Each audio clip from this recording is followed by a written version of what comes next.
ഇന്ന് നല്ലൊരു സദ്യ സ്പെഷ്യൽ മസാലക്കറി ആയാലോ?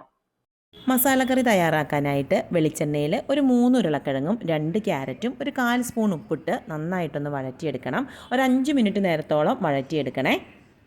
ഇനി അതിലേക്ക് നമുക്ക് ഗ്രീൻ പീസ് ചേർക്കാം. ഞാനിവിടെ ഫ്രോസൺ ഗ്രീൻ പീസാണ് കേട്ടോ എടുത്തിരിക്കുന്നത്.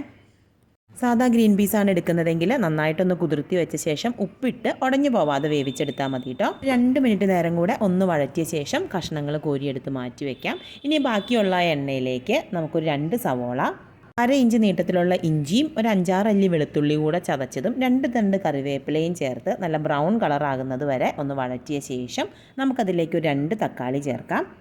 തക്കാളി ഒന്ന് ഉടഞ്ഞു വന്നാൽ നമ്മൾ പൊടികൾ ചേർക്കുകയാണ് കേട്ടോ. 2 സ്പൂൺ കാശ്മീരി മുളക് പൊടി, 1.5 സ്പൂൺ വീതം മല്ലിപ്പൊടിയും ഗരം മസാലയും, 1/2 സ്പൂൺ വീതം മഞ്ഞൾപ്പൊടി, കുരുമുളക് പൊടി, ഒരു 1/4 സ്പൂൺ ഉപ്പും ചേർത്ത് പൊടിയുടെ പച്ചമണം മാറുന്നത് വരെ വഴറ്റിയ ശേഷം നമുക്കതിലേക്ക് ഒരു അരപ്പ് ചേർക്കണം.